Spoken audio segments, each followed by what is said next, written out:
So I have some pieces down here that are about dry. I'm gonna check them really quick. Alright. Oh yeah, those are good. So this one is a little drier than I'd like. These ones are all pretty much good to go for trimming though.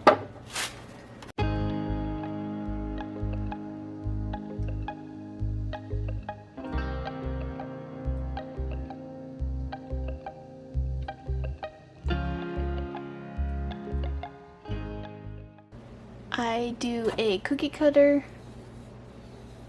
kind of imprint on here to kind of give me a basic shape of what I want the circle to be. So these are going to be for my new dragon line, and so there's a little dragon's going to go in the middle here, and the outside is going to be covered in vines or things like that. It's usually the typical design I do for the outside.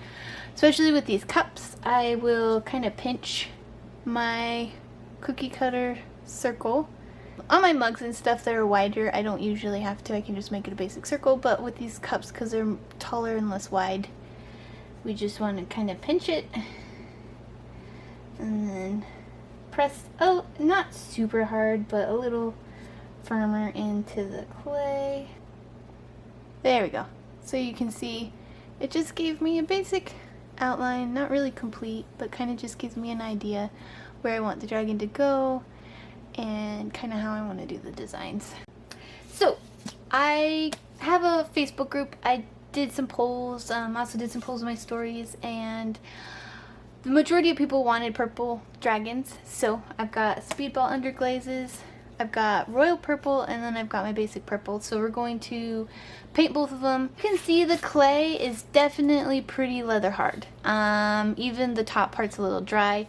These are probably just a tad drier than I like, but having them this dry also means that the clay won't stick to itself as much. BMX is very sticky clay, so sometimes I have a hard time when I'm carving, and then all the little burrs and the extra clay that gets trimmed off gets stuck to the piece. So I know I'm not going to have a problem with how dry these pieces are. Also, adding underglaze will kind of keep them a little wetter and make it a little easier to carve.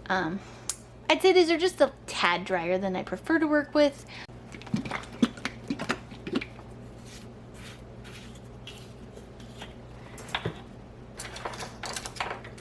So as far as tools are concerned, I use a big fan brush for the majority of the piece. I use kind of a longer thin brush and then a smaller thin brush for the different things that I'm going to be doing and painting on this piece.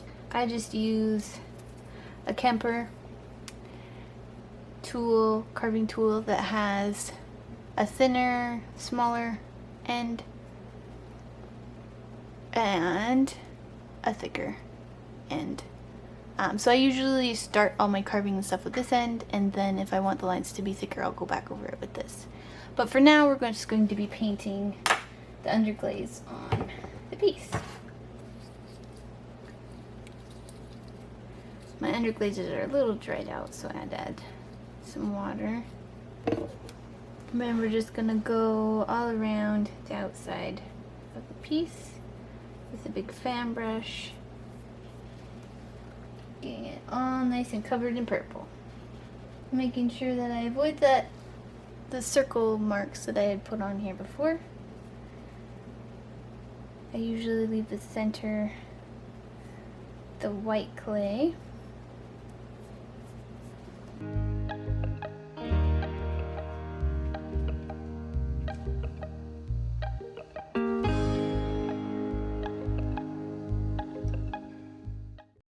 So just take a sponge and get all the extra stuff that you don't need on it.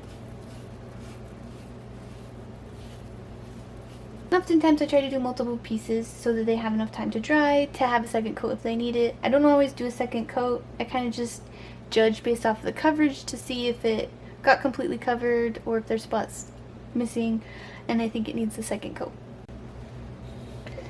Now we're going to do the second cup with this other purple. So you can kind of see they're slightly different purples. One's more of a red purple and one's more of a blue.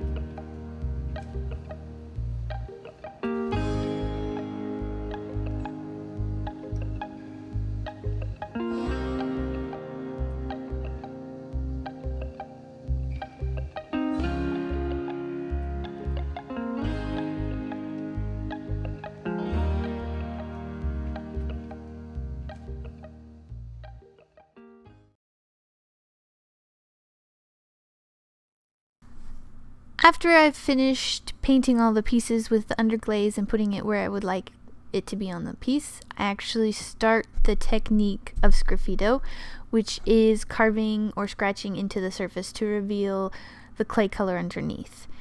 And as you can see, I do this technique a lot with my pottery, and specifically with this Dragon Hoard Collection. I do have quite a few pieces where I'm doing that, and you can see that I used it to kind of reveal some details on the dragon, and also used it to design some lotus flowers on the outside rim of the plate.